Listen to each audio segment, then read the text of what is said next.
Benito Maeso retorna à Caverna do Morcego, dessa vez não para trocar um papo sobre Deleuze, embora também, mas para falar sobre o fake. Não, esse episódio não é sobre fake news. Esse episódio é sobre, se a gente pode dizer assim, realidade paralela. Talvez, se a gente estiver falando de algo como, por exemplo, teorias da conspiração, enfim. Esse episódio é sobre muitas coisas, definitivamente coisas que dialogam sobre os trabalhos que a gente está trazendo na Caverna do Morcego, principalmente com a Mauri Gold e Crise, para falar sobre Adam Curtis, sobre hipernormalização, sobre o século do ego, sobre a zona de trauma, Trauma Zone. Então, assim, simplesmente se aventurem e deixem suas cabeças serem marteladas por ideias totalmente malucas e profundas e que, na verdade, são muito interessantes e importantes para a esquerda estar discutindo agora, tá? Eu sou Marcos Morcego, eu sou o host aqui da Caverna do Morcego. Queria lembrar vocês que, primeiro de tudo, vocês podem seguir nossas redes sociais. @morcego, _marcos_, na rede de fotos, Instagram. E marcosmorcego.bsky.social no nosso queridíssimo Blue Sky, tá? Além aqui do podcast, a gente tem trabalhos lá no nosso YouTube, na nossa Twitch, onde a gente dialoga com outras coisas, como por exemplo, lives de leitura e discussão, lives de documentário, como já foi dito, e também a gente trabalha com vídeos que a gente está produzindo sobre lei de drogas, policiamento e abolicionismo penal, beleza? Também lembrar vocês que vocês podem apoiar o nosso projeto em apoia.se/cavernamorcego e no nosso Pix podcast morcego@gmail.com. Esse é o nosso último episódio com convidados do ano, tá? A gente se vê ano que vem em mais episódios como esse. Espero que vocês curtam e não se esqueçam que a gente tem cupom de desconto lá no site da Autonomia Literária, #morcego na autonomia, que garante 20% de desconto, então encerre seu ano comprando esses livros, beleza? Então, bora pro episódio, até daqui a pouco!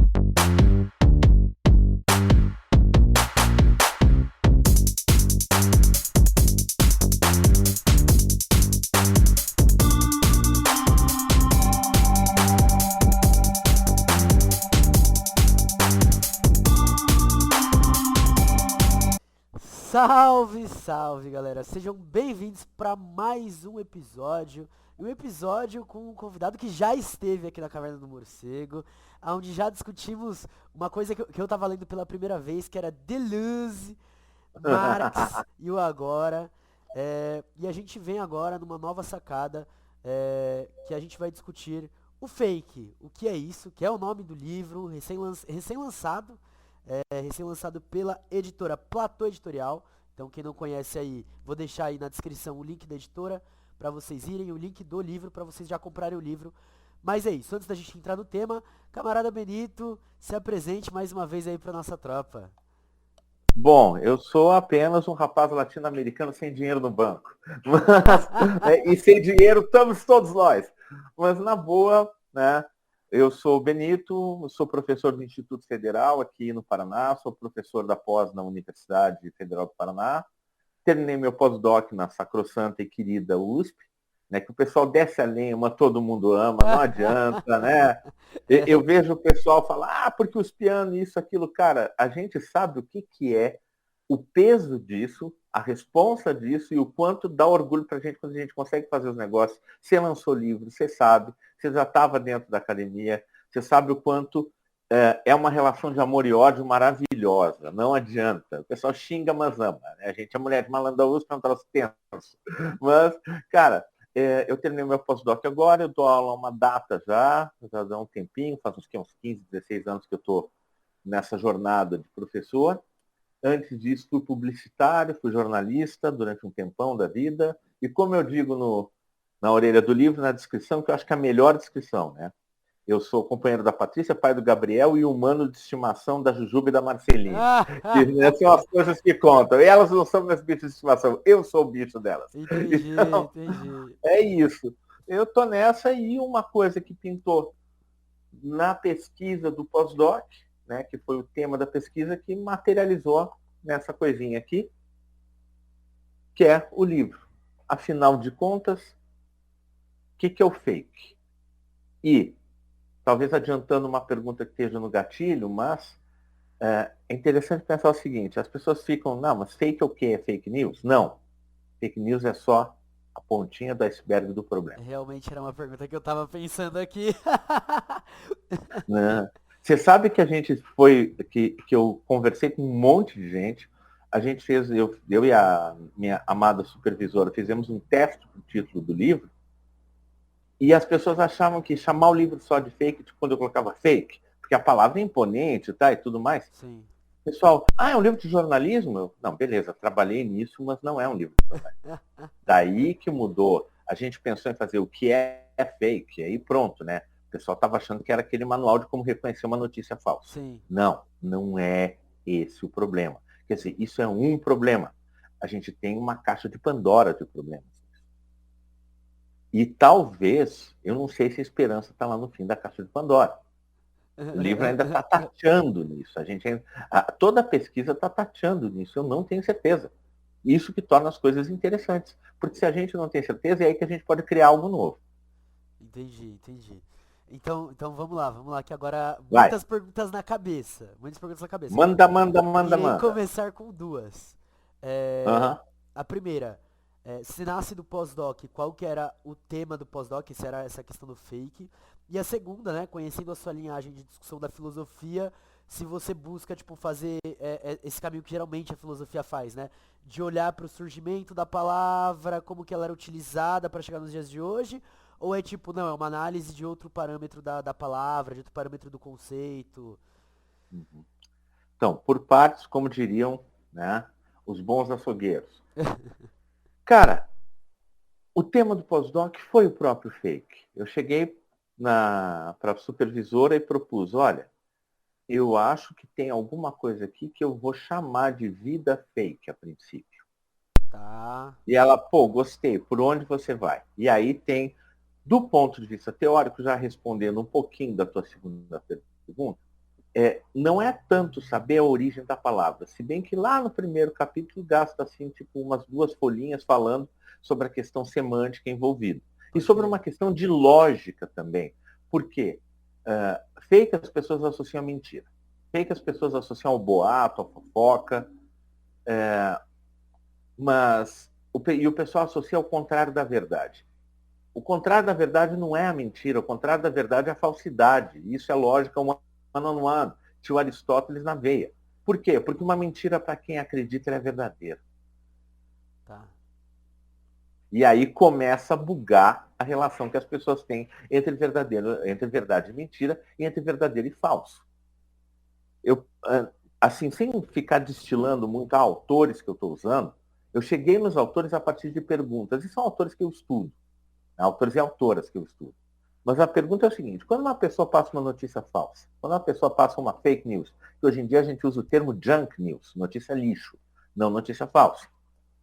Por que ela passa, por que ela reproduz e por que ela acredita? Alternativa 1, que é o que o senso comum vai dizer. A pessoa acredita porque ela é tonga da milonga do cabulete. A pessoa acredita porque ela não tem conhecimento. Então, aquela visão kantiana iluminista, positivista sociológica, de que basta você dar o conhecimento que a pessoa vai conseguir se separar da coisa e ir pelo caminho da verdade. Tá, isso é lindo na teoria. Aí quando você vê gente que tem curso superior sendo antivacina, você pensa, não é bem por aí. Então, beleza, existe o componente da ignorância, mas ele sozinho não dá conta do recado. Perfeito. Aí você começa a pensar, isso aí é falha de caráter. E aí lá estamos nós, no nosso senso comum, enfiando o juízo moral onde não é por aí, onde não tem necessariamente juízo moral envolvido. Terceiro, né? Também, tipo, existe questão de caráter? Óbvio, basta ver o que está acontecendo no Brasil hoje, desses malucos, né, que queriam fazer o que queriam fazer. Eu não estou nem falando O livro daquele sai em Sil hora França. oportuna. Justo, né? E aí você pensa, tá, tem uma falha de caráter? Tem, mas também não é só isso. O cara, de repente, ele vive numa, né, tipo, ele vive numa bolha que se retroalimenta? Vive sim, vive numa bolha. Só que a bolha sozinha não faz. Ou o cara precisa, ele precisa estar procurando um pai, um líder, um messias? Também. Mas, até que ponto o cara que procura um líder, um messias, ele também não quer uma autorização para ser o líder de outros? Ou seja, ele quer ser oprimido? Beleza, ou melhor, ele aceita a opressão? Sim, mas até que ponto ele não quer mandar? Ele não quer ser o guarda da esquina, que baixa a cabeça quando chega lá em Alphaville, e quando chega aí no Capão Redondo, quando chega aqui em Curitiba, na Vila das Torres, desce o pau nos irmãos, desce o pau nas pessoas que são da mesma classe social. Então, todos esses fatores juntos meio que me apontaram para um problema que é maior do que simplesmente uma notícia falsa. Tá. Daí entra a teoria pesada. A teoria Tá. pesada foi: oi, manda. Não, Tem uma pergunta que está no gatilho. não é nenhuma pergunta, na verdade, é que essa é pra apontar que eu quero ver onde vai chegar, porque eu tô num projeto de live com a Mauri Gonzo, que a gente tá Aham, assistindo o Adam Curtis. sim. E uma das Aham, coisas que a gente assiste é o Hypernormalization, né? sim, sim, sim, sim, E aí eu sim. tô vendo onde. As duas coisas estão assim, então assim, eu tô tipo, mano. Você está entendendo. Você está entendendo. Eu não usei o Hypernormalization como referência ou coisa assim, mas eu conheço o trabalho do Curtis e fui pegando elementos também ali. Então Agora, pode continuar. sim, do ponto de vista teórico, quem que entrou no rolê? Deus e todo mundo. Mas os meus três Pós-doc é pilares, isso, né? Não, não pós-doc se é isso. aguenta, quer meter todo Não. mundo e falar, vai, vai, vai, vai, vai. Mas aí é que tá, cara. Digamos assim, os meus três pais teóricos e mães teóricas do texto são três conceitos, para tentar que cada um deles pega esse problema que eu meio que rastrei, que eu meio que fiz a curva na volta dele, eu circunscrevi o problema, que faz uma pessoa acreditar nessas realidades delirantes. A, ignorância? Sim, mas não tudo. B, maldade, problema de caráter? Sim, mas não tudo. C, referenciação da bolha? Sim, mas não tudo. D, necessidade de inclusão, necessidade de pertencimento a um grupo? Sim, também. E vontade de chamar atenção? Totalmente. Uma coisa que eu vejo em sala de aula, quando eu pego os moleques de 14 anos, 15 anos, falando uns troços machista, racista, desgracista para as meninas. Aí você pensa, cara, por que o moleque está fazendo isso? Por uma questão muito simples. Ele quer que a mulher olhe para ele e logo ele começa a falar barbaridade. E aí ela se revolta, vai lá dar uma briga no cara, dá um sabão no cara, e ele fica, tá lacrando, mas tudo que ele quer ele conseguiu, porque finalmente Queria uma mina olhou atenção. para ele. É isso. Finalmente uma mina olhou para ele. Aí quando eu falo isso para as minhas alunas, elas ficam, pô, professor, sacanagem. Pois é que nem vocês quando vocês caem naquela lorota de que vocês vão conseguir mudar aquele cara. Ah, ele foi um sacana, ou aquela menina. Ah, foi uma sacana com todo mundo que namorou, mas comigo vai ser diferente. Não, não vai. E aí você dá esse sacode e foi interessante pensar nisso, porque a atenção ou a economia da atenção tem muito a ver com o negócio. Então, eu meio que fiz uma circunscrição do problema. Como é que eu ataco? Tem um monte de gente que atacou trechos separados desse problema. Ah, a questão de não tolerar os intolerantes, do Karl Popper, né? Ou a ideia do autoritarismo social, que a Lilia Schwartz vai colocar, tá, e tudo mais. Porém, para mim, três grupos fortes conseguem mais do que uma resposta, ou conseguem atacar mais do que um ponto do problema. Aí lá fui eu pegar o conceito de ideologia da Marilena, a ideia dela de que o Brasil é construído sobre estruturas autoritárias baseadas no favor e na tutela, montando o sistema de classes e castas de uma forma suave e não de uma forma na briga, né? Ou seja, aquela ideia do mito fundador da sociedade brasileira, que está sempre esperando seu Messias, o autoritarismo social, Sim, que ela vai sim, sim. dizer que se representa na frase: você sabe com quem você está falando? A frase que define o Brasil para ela. O Adorno, quando ele vai fazer aquela pesquisa junto com os americanos e com alguns outros integrantes da escola de Frankfurt, tipo, tem ele, tem a Frankel, que é um grupo multidisciplinar com homens e mulheres, é muito legal pensar isso na década de 50, né? Psicólogos, filósofas, sociólogas, que eles fazem a pesquisa sobre a personalidade autoritária. que é basicamente o seguinte: depois da Segunda Guerra Mundial, depois que, se você chega a falar em coisas como superioridade, tá? As pessoas na rua vão te olhar torto, deu um estalo neles que foi o seguinte: tá, as pessoas sentem vergonha de falar isso na rua, mas e em casa? Pode crer. Daí o que eles fizeram? Eles fizeram 2.000 e cacetadas de questionários. Eu reproduzi durante a pesquisa do pós-doc, com a pandemia, eu fiz com consultas online dos meus alunos fazerem conversa com os pais e coisa assim, para ver se permanecia, onde que aparecia esse tipo de pensamento e de comportamento. Como? Ninguém vai chegar, o aluno não vai chegar para o professor, ou o pai do aluno, a mãe do aluno não vão chegar para uma pesquisa que o filho ou filha está fazendo para o professor, porque eles só lembram de xingar a gente quando a gente está pedindo aumento. Na hora que a gente está lá cuidando dos pestinhas, eles dizem: olha, professor, ele gosta tanto da sua matéria, que bom que o senhor faz esse trabalho. Aí na hora que a gente vai lá pedir aumento, é borrachada neles. É isso. Ninguém vai falar claramente: sou isso, sou aquilo. Quem falar claramente está procurando atenção. E está procurando o grupo de inserção. Que é aquele princípio da coragem dos covardes. São fortes quando estão em grupo. O que o Adorno e o grupo dele na época na Universidade dos Estados Unidos, né, Califórnia, fez? Eles fizeram 2 tipos de pesquisa. Uma pesquisa com gradação de 1 a 7.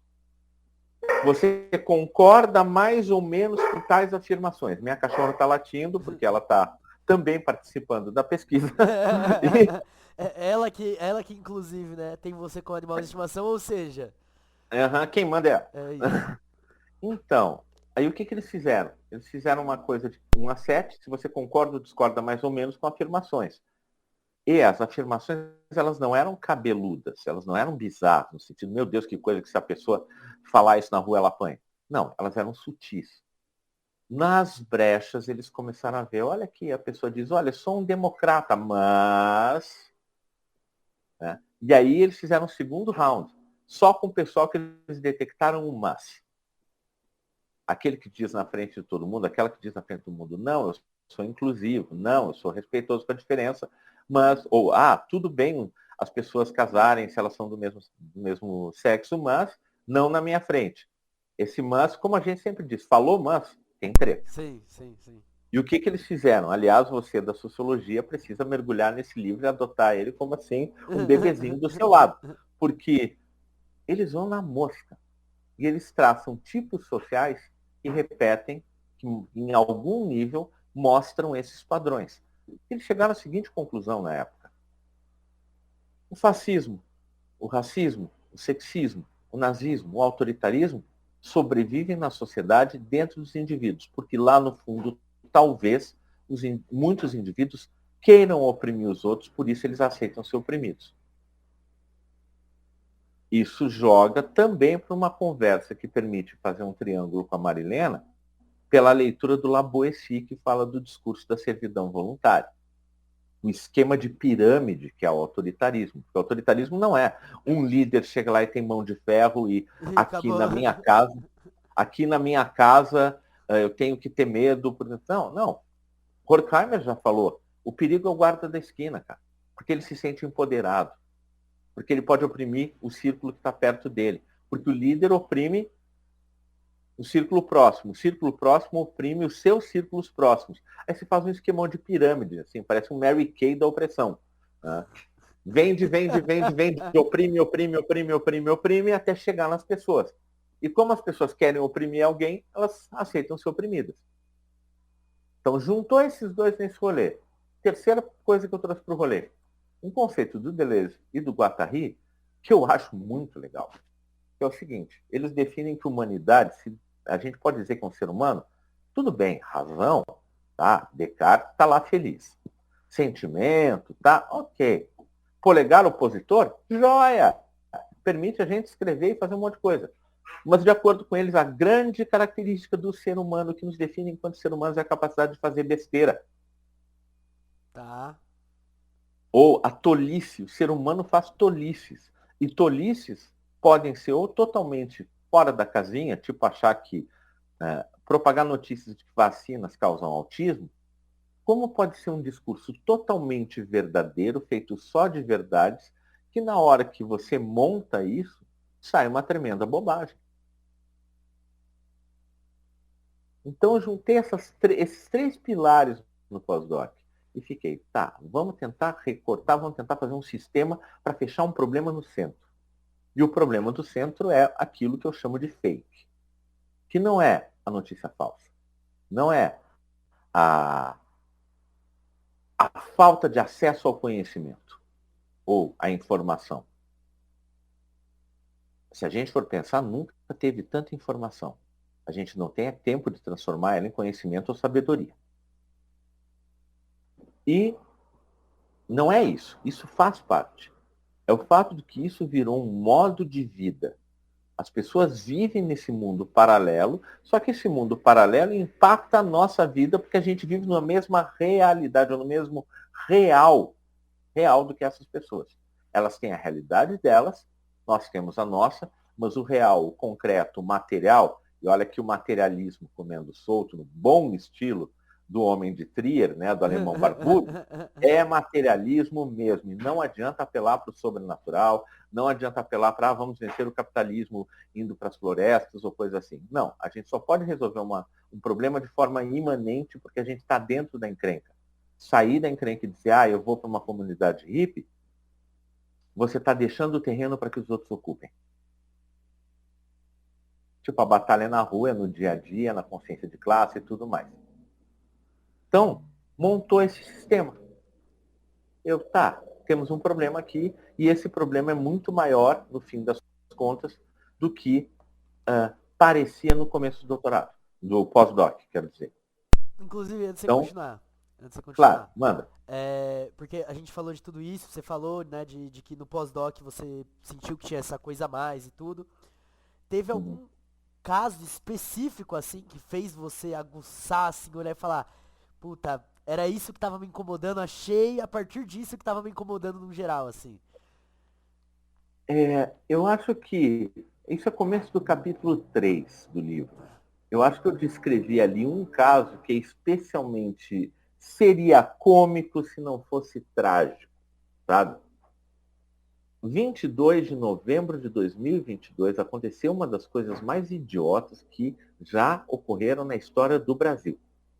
Exatamente Na 2 anos atrás, tá? Quando a gente tá gravando, diga-se de passagem. Exatamente. Exatamente Há 2 2 anos. anos atrás, cravado 2 anos atrás, um bando de pessoas que rezava para pneu na frente de um quartel em Porto Alegre Puta que pariu. acende as lanternas dos celulares e começa a transmitir um sinal código de código Morse para tentar contactar os alienígenas, para os alienígenas virem para cá, matarem o Lula, depuserem o Lula e restaurar o Bolsonaro no poder. Tá notícia, tem a notícia no jornal. Eu acho que você travou, mas tudo bem, eu Não, não eu tô tenho certeza. só Uhum. abismado só, pensando Tem a coisas. notícia. Eu fiz um negócio no livro que é uma maneira de responder quem pudesse dizer, é só uma opinião ou coisa assim. No fim de cada capítulo, eu coloco todas as fontes daquele capítulo. Perfeito, adoro livro assim, gosto. Uhum. Gosto. Peguei e copiei na cara dura do Byung-Chul Han, que faz isso nos livros dele. E achei isso é genial. Por quê? Porque não é um monte de notas no fim e não é um monte de bibliografia que você tem que ficar pulando de um canto para outro. Aí coloca o que eu li, o que eu acessei, o que eu ouvi de música no dia que eu estava fazendo esse trecho, Legal. onde você tem que ir para saber mais, que tipo de conversa que tem. E aí tá lá o link. Essa notícia aconteceu o dia tal. Peraí. Como assim? Isso seria cômico se não fosse trágico. Porque isso significa, na prática, que tem qualquer pessoa que pode estar do meu lado no busão e, com o estímulo certo, com o gatilho mental certo, ou certo ou errado, sei lá, que essa pessoa receba, ela pode virar o que hoje a gente viu, nos últimos tempos a gente viu, um tio França da vida. Cara lá que ocorre aquilo na frente do STF. Eu não estou nem falando dos malucos militares que estavam bolando o plano. Eu estou falando das pessoas comuns.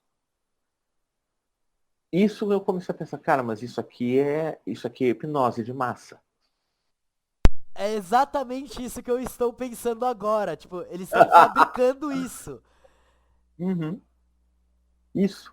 E aí você tem um modo de vida. A pessoa vive dentro dessa realidade, as coisas dão os gatilhos nela, ela reage de uma determinada forma, e ao mesmo tempo que isso é obviamente manipulado, manobrado, estimulado por grupos políticos A, B e C, isso para funcionar perfeitamente, para funcionar desse jeito, né?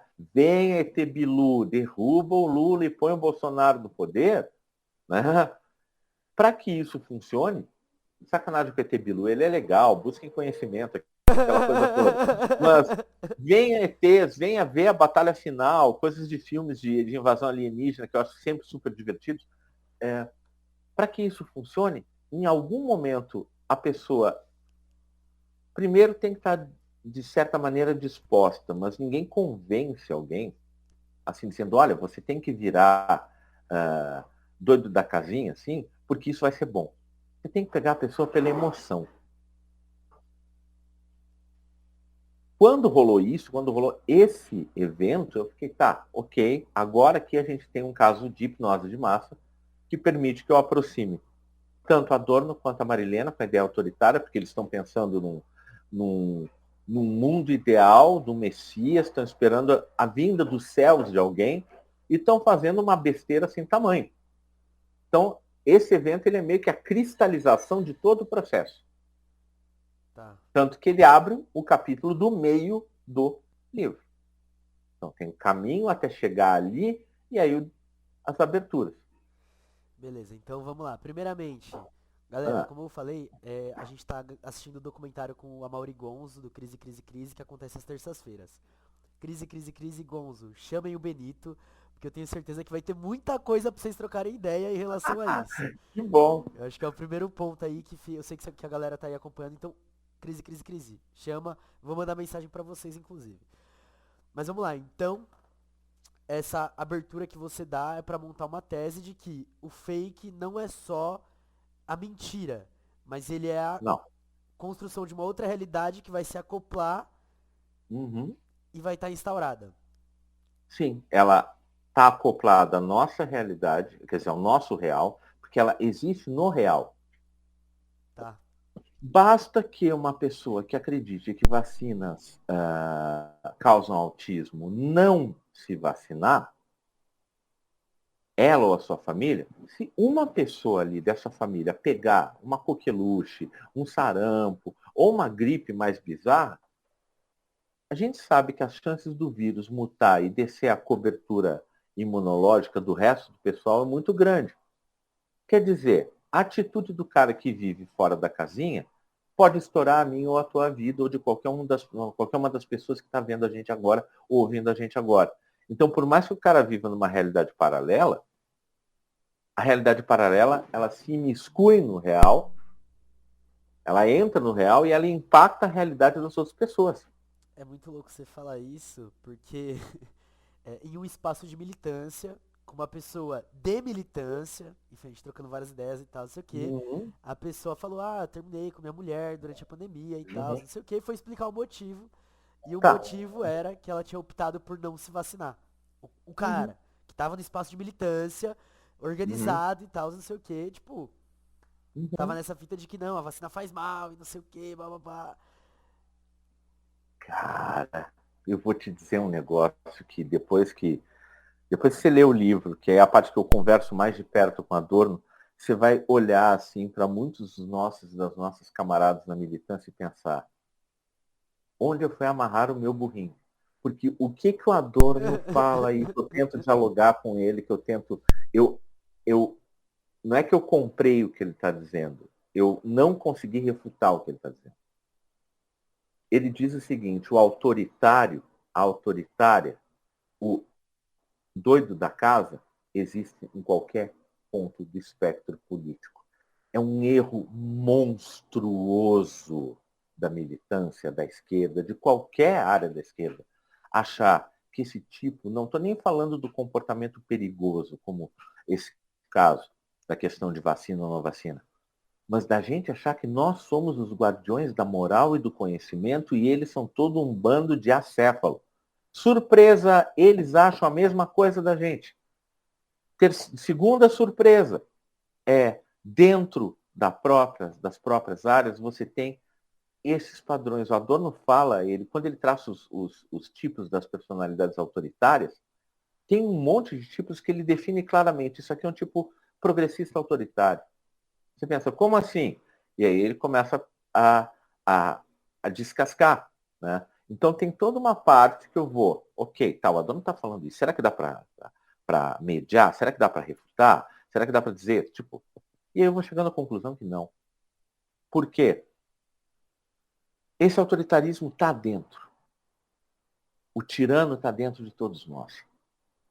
A tendência aí para o fake, a criar narrativas, a palavra da moda, porque o pessoal resolveu esquecer o nome dessa palavra, narrativa, que é originalmente ideologia, porque mesmo dentro da própria esquerda, você trabalhar com conceitos, por exemplo, do Marx, tem gente que torce o nariz bonito, né? Cara, o conceito está lá, ele pode ser apropriado, ele pode ser trabalhado. Não é porque foi fulano na época tal e eu não vou com a fuça do fulano, que eu não vou usar o conceito e aí eu vou usar a narrativa com a criação francesa. Né? Fica essas briguinhas trouxa, enquanto isso os caras nos comem com farinha porque eles têm o acesso à transmissão de informação, o monopólio dessa transmissão de informação, e eles aprenderam há muito tempo a trabalhar com uma coisa que a gente não sabe trabalhar, que é a emoção. Tem uma parte que eu procuro estudar qual que é o ciclo de uma notícia, ou qual que é o ciclo de um fake, não só da notícia falsa, mas da pulsão emocional que está vinculada a essa informação falsa. O volume que ela tem que ter, a frequência que ela tem que ter, o barulho que ela tem que fazer, o processo. E isso foi legal porque eu peguei num site que estuda guerra híbrida. Um site militar que estuda guerra híbrida. Sim, e os caras falam como é que é a estrutura de difusão de notícias. É um estudo dos caras, um site sobre isso. Ó, faz assim, faz assado, e eu fui pegando as informações, referenciei, ó, os caras acertaram, é assim que funciona por causa disso, disso, disso. E tem exatamente os testes, os grupos fechados, e assim, até a hora que a coisa estoura. Eles têm esse monopólio do trabalho da emoção há muito tempo. Porque eles entenderam mais do que a gente de que política não é racional plenamente e que política é movida por afetos. Você vê toda uma grande parte do nosso campo progressista falando, política é afeto, e se escudando no Deleuze, no Spinoza, seja quem for, mas na hora de trabalhar na prática ali, ok, como é que eu vou abordar os afetos das pessoas? O pessoal volta para aquela posição, não, nós temos que ensiná-los, como se a gente estivesse aqui e o resto da galera aqui. Ou a razão kantiana nos salvará e a salvação ainda é o retorno ao iluminismo. Mesmo Adorno, na dialética do esclarecimento, ele fala, não tem saída, tem que ser reconfigurado. Né? E também não basta você jogar tudo, o novo, essa coisa nova, esse fulano novo, vamos dar voz para isso, para aquilo, porque a gente está dando voz para seres humanos que têm interesses. Então, também esse novo, é um trabalho emocional. Só que a gente fica procurando Deus onde não tem. A gente quer um salvador que nem que a Marilena fala que o verde amarelismo quer. A gente também fica procurando um salvador que vai vir e vai reunir em si todas as perfeições. Ele nunca vai falar, ele ou ele nunca vão falar algo errado, nunca vão, de repente, fazer uma piada de mau gosto, nunca vão... eles vão cumprimentar todo mundo e, de repente, se a pessoa tá meio distraída, ela não vai ser cancelada por isso. A gente está sempre esperando esse Deus perfeito, essa deusa perfeita, que vem para redimir a esquerda da posição de oprimida histórica. Cara, se é que ele existiu de verdade, Jesus Cristo teve um. Daí eu puxo que o velho Paulo Arantes sempre fala, que o pessoal diz, Paulo, você é muito pessimista. Ele diz, nós estamos com as costas na parede, isso é a melhor coisa que a gente tem, porque em vez da gente procurar a solução mágica, a gente tem que sair em frente, porque senão a gente vai ser destruído. Ou seja, a gente tem que ir para cima, senão a gente vai ser destruído. mas a gente está sempre procurando a palavra do líder, né? Sim, sim, Do lado de lá tem isso, o lado daqui tem isso. É sim. impressionante como o diagnóstico do Adorno ainda funciona hoje. Toda uma parte, todo o 3 e o 4 no livro são sobre isso. Tá, mas dá para dizer que realmente, como eles estão levantando, são os dois lados, os três lados, os 20 lados, e não é uma coisa que a gente possa dizer, olha, é só aqueles tacanha que acreditam nessas bobagens, que são terraplanistas? Não, é todo mundo. Porque cada um vive dentro da sua bolhazinha, da sua mônada, da sua realidadezinha própria, que interage com as outras realidades. O problema é o impacto dessa interação. Porque pode fazer o conjunto e desabar, o conjunto se manter dentro do possível, ou o conjunto progredir de alguma forma. Então, todo mundo puxa para si o privilégio de dizer, eu tenho a solução. Ah, então eu sou de tal linha, de tal subdivisão da subdivisão, do rolê de ativismo tal e tal, eu tenho. As pessoas amam ouvir a própria voz. Só que elas não conseguem ouvir o que elas mesmas estão dizendo. Porque elas também vivem numa realidade fake. Essa é a parte que enfia o dedo na nossa ferida enquanto campo progressista e faz assim. Porque tudo que vale por outro lado vale para a gente. São seres humanos, nós somos seres humanos como eles. E a gente, ao tratar, a gente desumaniza. E reclama quando eles nos desumanizam. Mas está todo mundo. Seu pobre de direita, seu ideólogo de gênero, seu isso, aquilo. Só um processo de desumanização.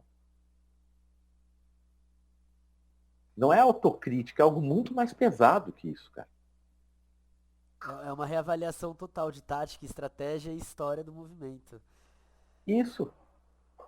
Porque a gente comprou muito facilmente uma ideia de uma superioridade moral, por mais que todas as nossas bandeiras sejam justas, a gente comprou uma ideia de superioridade moral que diz que quem não segue as nossas bandeiras, e aí vem aquilo que eu chamo de, quer dizer, no livro no primeiro livro, do Deleuze, Marx e Agora, eu chamei de ativismo de si mesmo. Sim, sim. Né? E hoje, nesse livro, eu estou chamando, ao mesmo tempo que eu estou criticando o lado de lá, digamos assim, essa crítica vale para a gente. Eu chamo de N mais um. O Deleuze e o Guattari falam do N menos um, porque o múltiplo é superior. Sim. Pensa na cabeça de um homem médio, 60 anos. Eu não vou falar 50 anos, porque eu fiz 50 anos agora, tá? E eu vou ser vai ser uma alta sacanagem. Eu estou com Sim.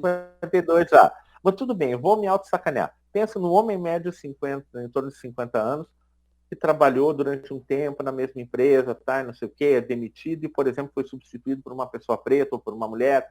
Ele não entende que o capitalismo é que faz isso porque ele ficou velho. O capitalismo é etarista. Ele acha que a culpa é dos privilégios que essa gente quer. Olha que coisa maluca. Esse cara, homem branco, hétero, cis, tá, classe média, ele ele conta na sociedade como indivíduo, certo? Certo. Ele conta como maioria. Por quê? Porque a maioria é um padrão social, ela não tem a ver com números, a gente sabe disso. Só que ele se enxerga também como outsider e reprimido. Então ele conta 3 vezes na sociedade, não 2, como a análise clássica de maioria fala.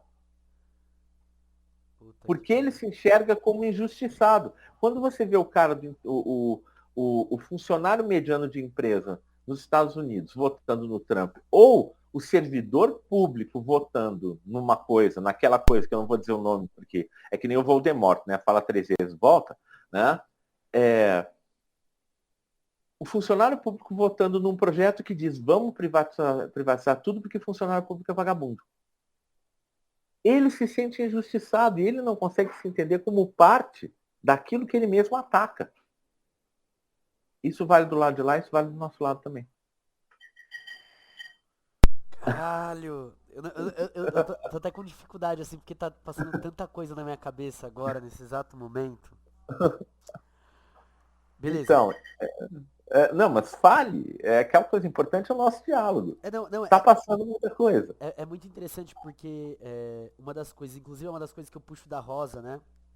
Que ela Uhum. trabalha, é justamente de que, tipo, beleza, a gente tá no meio de contradições, no meio de vários Uhum. problemas e tudo.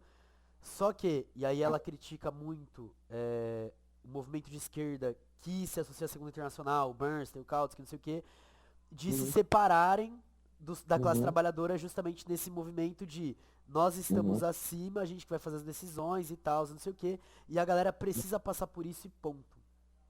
E é um Sim. movimento que a gente vê muito forte hoje, e é uma das grandes problemáticas assim, que eu enxergo na esquerda, e eu tava lendo muito sobre isso, de que a gente entra, inclusive, num estado de promover vinganças.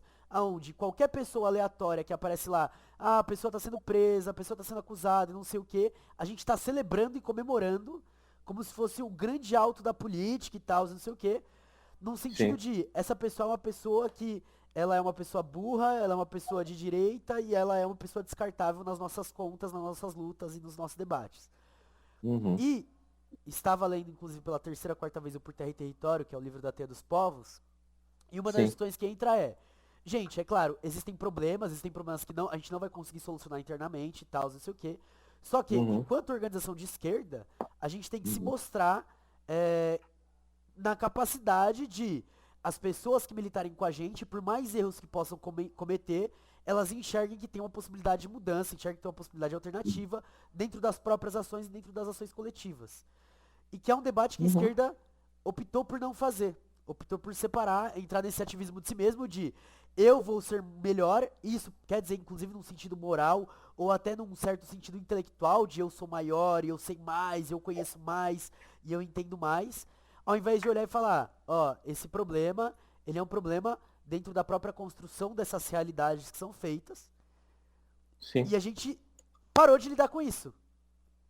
Tipo, a gente Sim. entende um processo muito como um processo autoritário nesse ponto de, ah, beleza, o Bolsonaro, o Olavo de Carvalho e o Braga Neto, né, o general, eles falaram um negócio e por causa disso todo mundo tá seguindo, simplesmente porque são eles. Só que não, existe todo um processo anterior para construir a imagem, os contatos, as relações, as conversas e Uhum. tudo. Isso tá me ajudando a alinhar esses momentos, assim, tá me ajudando Sim. a... Porque esse processo de construção que você está falando, ele é baseado, como você falou em vingança. Sim, muitos microcampos no nosso campo, eles adotam a vingança como política. E tem um caso, na verdade eu conversei com a professora Lola Aronovitch, da Federal do Ceará, e ela, nossa, ela sofreu muito ataque de masculinista durante muito tempo, né? E é interessante que quanto mais ela desmascarava, mais os ataques ficavam fortes.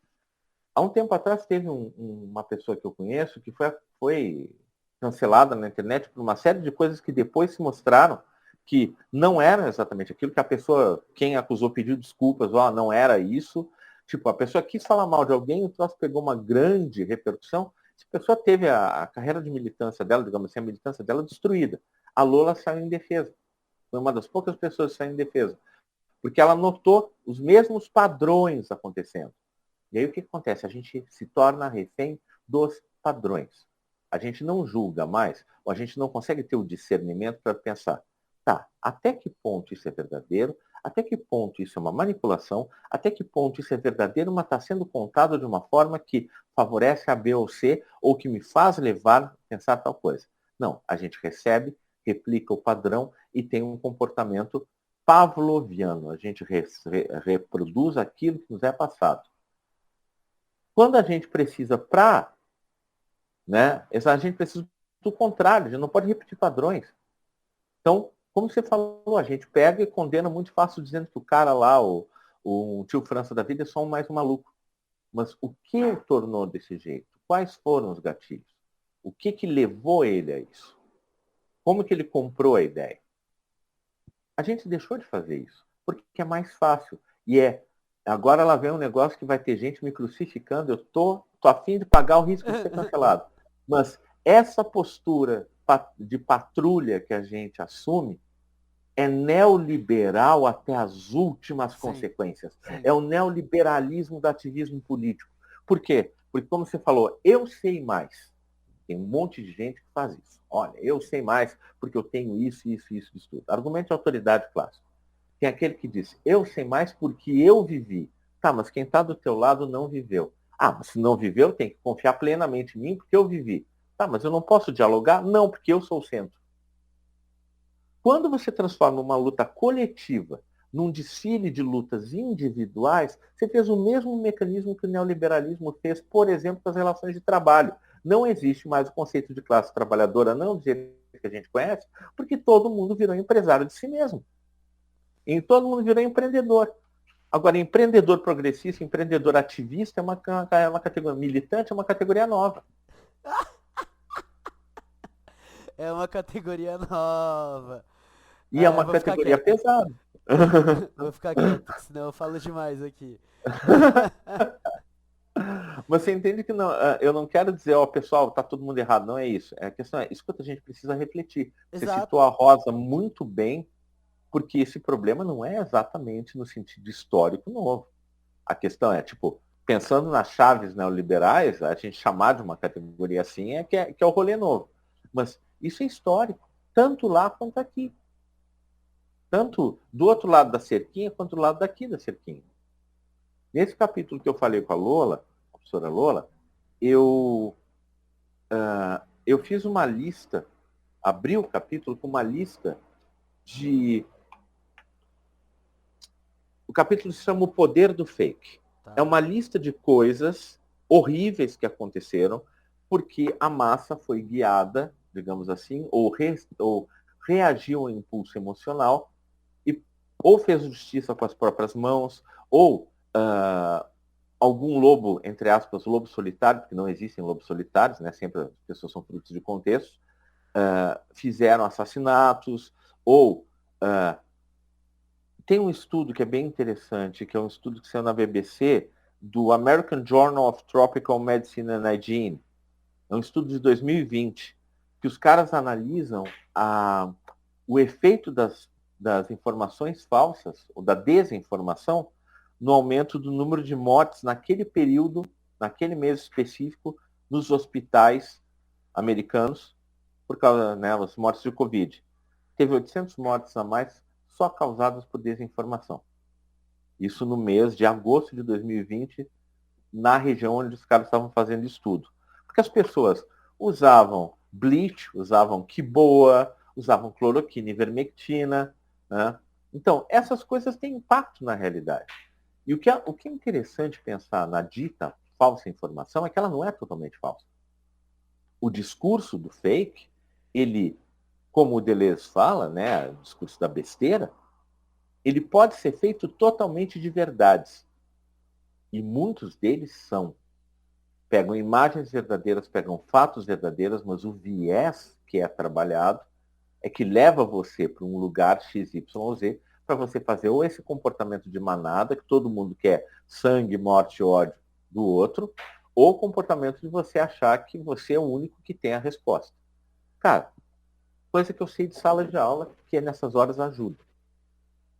Quando um aluno ou aluna consegue desmontar, ou acha que desmontou um professor, tipo, olha, professor, apontei teu cálculo de matemática errado no quadro, ele ou ela se sentem muito empoderados.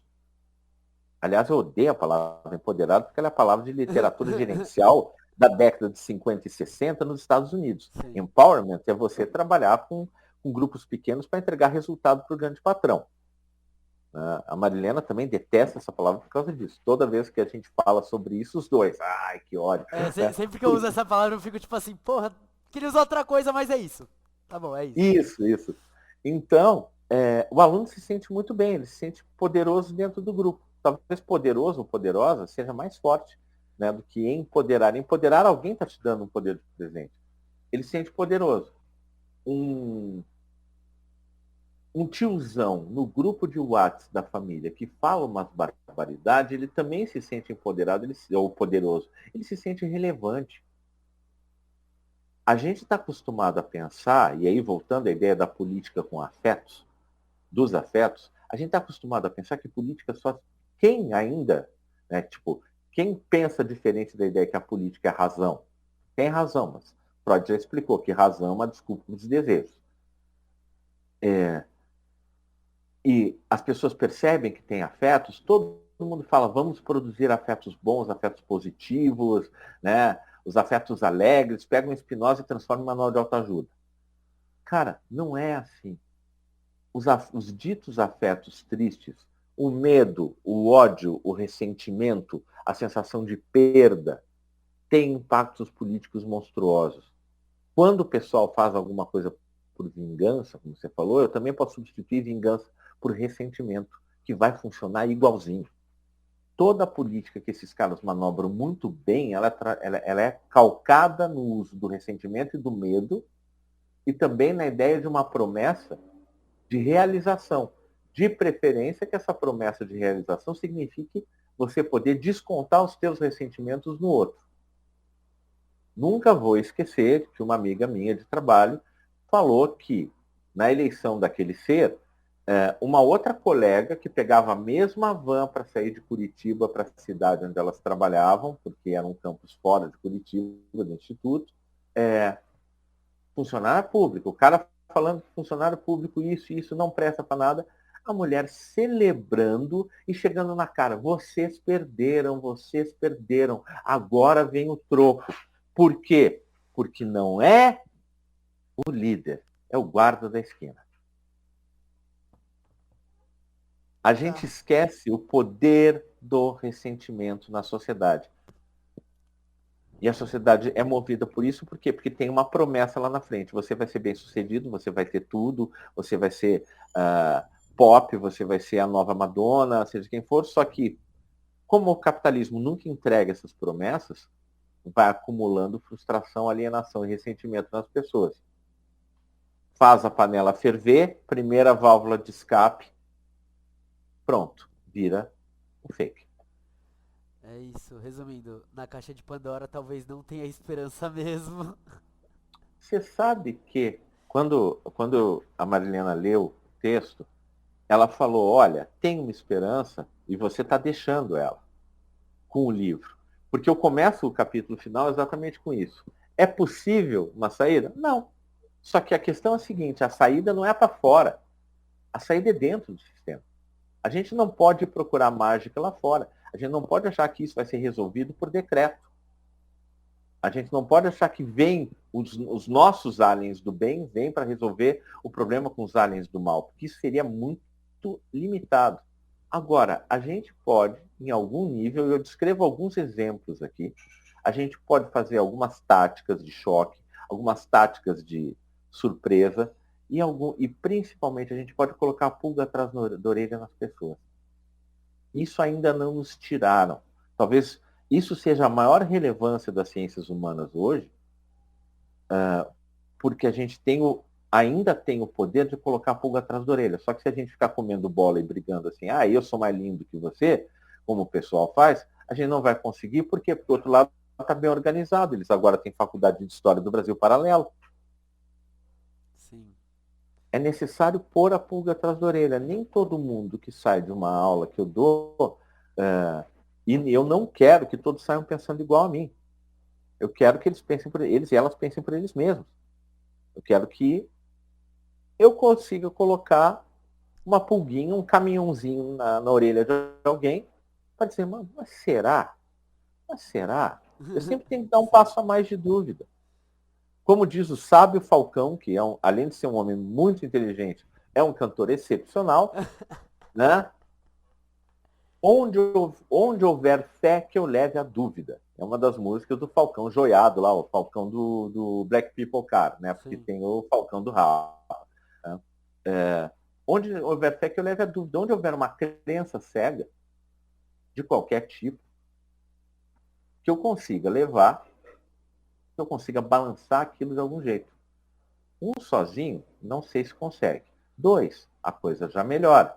Desde que as pulgas sejam bem espalhadas por aí.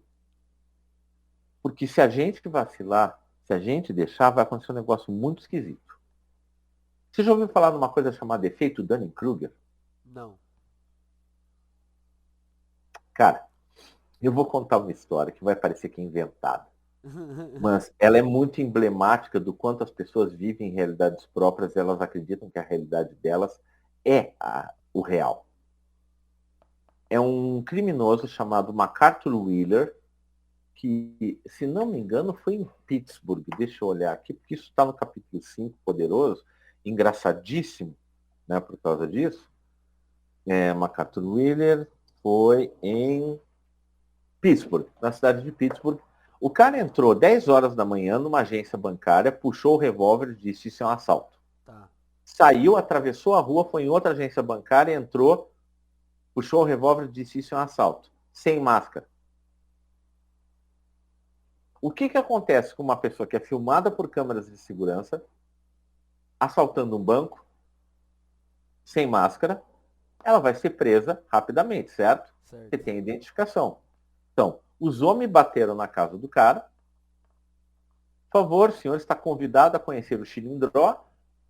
E o cara ficou puto. O cara ficou possuído de raiva. E ficava gritando e reclamando. Mas como assim? Eu passei o suco. Eu passei o suco. Eu passei o suco. E aí os policiais sem entender nada, né? Aí advogado, tá, não sei o quê. Você lembra daquela brincadeira que a gente fazia quando era criança de escrever numa folha de papel com suco de limão, porque aí só aparece contra a luz que a gente escreveu? Tinta invisível? Sim. Pois é. A pessoa inteligente, isso é um fato real, isso é documentado, é tão bizarro que parece que eu estou inventando. A pessoa inteligente esfregou suco de limão da cara achando que ele ia ficar invisível. Tá. Tá. O troço é tão verdadeiro que gerou um estudo de dois psicólogos, o David Dunning e o Justin Kruger, né, sobre por que uma pessoa diria algo assim, por que uma pessoa acreditaria nisso. E eles elaboraram um sistema, digamos assim, uma forma de avaliação que mostrou que quanto menos as pessoas sabem sobre uma coisa, mais elas acham que sabem, mais presas nas suas opiniões, elas em transformar a opinião delas no conhecimento, elas são. Aquela coisa, é o cara que não sabe fazer o trampo, mas diz, deixa comigo porque eu vou saber, isso é tranquilo. E aí o cara quebra a cara. Do outro lado tem as pessoas que sabem, só que quanto mais elas sabem, mais a impressão que elas têm é de que todo mundo sabe. Então elas não se sentem boas o suficiente para passar as informações, elas acham que elas são uma fraude. É aquilo que a gente chama de síndrome do impostor, é o outro lado do efeito Dunning-Kruger. E os caras estão até hoje realizando estudos seríssimos sobre isso. Aí o John Cleese, do Monty Python, que é amigo pessoal do David Dunning, né, fala, tem pessoas que são tão burras, que elas não conseguem perceber que elas são burras. Logo, elas se acham inteligentes. É esse caso. É esse caso do cara que esfregou suco de limão na cara. Parece inventado. Eu demorei para... Não, peraí, isso é demais. Não. Mas a partir do momento que confirmou, não, foi assim que aconteceu, parece que cristalizou assim. Esse cara vive numa realidade paralela. Mesmo. Que o cara achou que isso não ia... que isso ia colar com os outros. Ele tinha certeza. Até que ponto um conspiracionista da Terra plana, um conspiracionista de vacina, ou desses caras que acham que banheiro unissex, ou falar de gênero na escola, os professores vão emitir raios Lady Gaga e Cher pelas mãos e automaticamente todas as crianças vão virar bi, tri, seja o que for. O quanto essas pessoas não acreditam de verdade, além da manipulação. E, se elas acreditam, por que elas acreditam? Por medo, por intolerância, por desconhecimento, por ressentimento, por receio, por um monte de... e às vezes por alegria, pela vontade de ver o outro se dar mal, que também é um afeto que estranhamente a pessoa pode até dizer que é uma coisa boa. Eu tô mal, mas ele tá pior, logo eu me sinto bem. A dona Florinda na Vila do Chaves. Ou, como diz a Marilena, a classe média, que pensa assim. O cara melhorou um pouquinho, já começa a olhar, eu não quero andar com aqueles meus amigos anteriores, porque eles são todos uns pobres. Então, olha só como a coisa se fecha.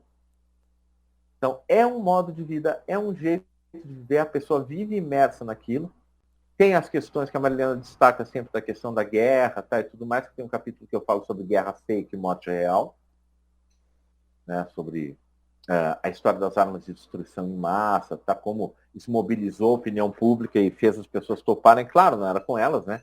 vai para o outro. Mas no fundo é esse o problema. A gente criou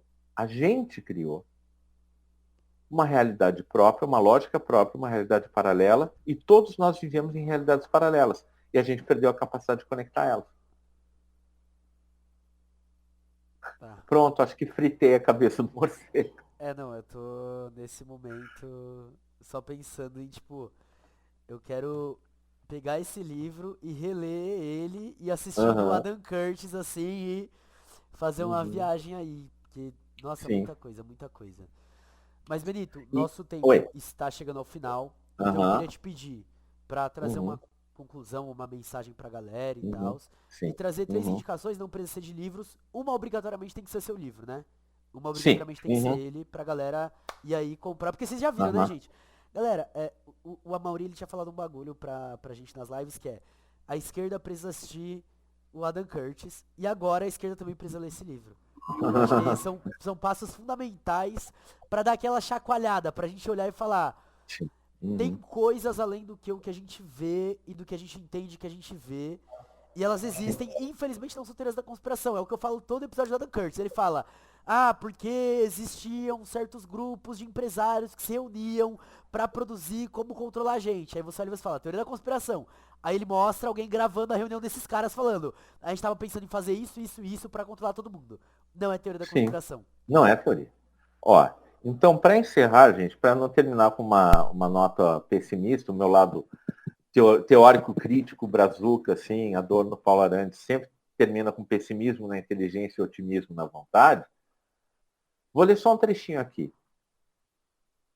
Contra o escândalo e o delírio da vida fake, é preciso agir de forma prática e para além da simples denúncia ou engajamento em ideologias de qualquer naipe. Passa novamente pela luta franca para o entendimento e apropriação pelas pessoas da compreensão.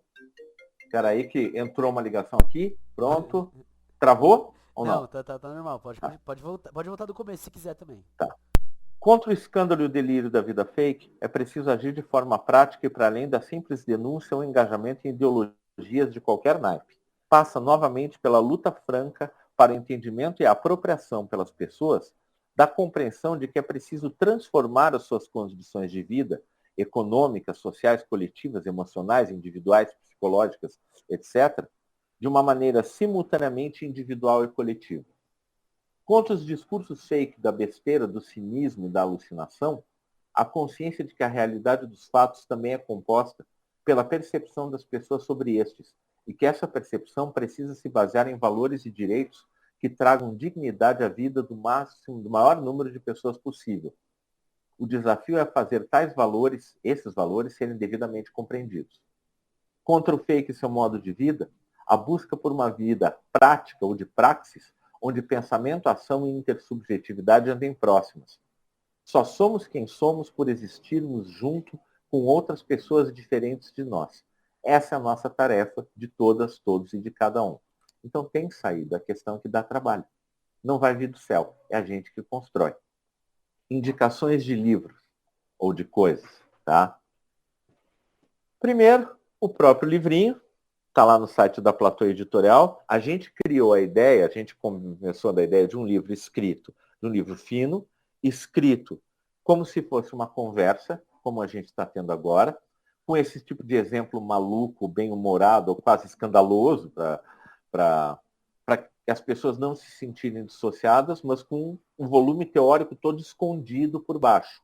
A quantidade de pesquisa foram 4 anos, basicamente. Está toda Pra escondida por caramba. baixo de 120 páginas, que você lê numa sentada. Sim. E barateza, tipo, para chegar no máximo de pessoas possível. O livro custa menos de 50. Aí, ó. Aí, ó. É isso. Tá? A outra indicação que eu dou é um monumento, é um livro pesado, é um livro grande de tamanho, que é os estudos sobre a personalidade autoritária do Adorno, onde ele detalha passo a passo como que foi o processo de descobrir que mesmo dentro dos Estados Unidos, dito como terra da democracia e tudo mais, o totalitarismo está lá. E agora a gente está vendo, né, que ele já perdeu a vergonha de mostrar a cara. Né? E recomendo fortíssimo para todo mundo ir atrás de um conceito que a nossa querida Marilena estruturou, chamado contradiscurso. A ideia disso é, não adianta você chegar para uma pessoa e dizer, olha, você está errado. A pessoa vai interpretar isso como ataque pessoal. É você demolir a contradição do discurso da pessoa, ou da atuação social, ou daquele, né, monumento, né, daquela instituição toda, por dentro. Levando a contradição a um nível tão grande que façam com que as coisas explodam. Então, essas são minhas indicações. E espero que a diversão e confusão mental que toma todos e todas nós nesse momento, né, renda frutos. Não, com certeza vai render sim. Então é isso, galera. A gente se encontra nos próximos projetos, nas próximas lives. Não esquece de curtir, comentar, compartilhar. Agradecer novamente a presença de geral. Agradecer, Benito. Sempre uma É nóis. honra. Primeiro, a primeira vez que você veio aqui, você veio com o Deleuze. Eu nunca tinha lido Deleuze na vida. Seu livro foi o primeiro que eu li que tinha alguma coisa sobre ele. Então, assim, é a segunda vez em sequência que você vem aqui pra fazer a gente quebrar a cabeça, fazer a gente martelar as ideias, fazer um bololô, ligar algumas peças do quebra-cabeça. Então, sempre uma honra receber você aqui. Aqui a gente tá sempre aberto pra te receber. E é isso, galera. Espero que vocês tenham curtido. Até a próxima. Tchau! Então, gente,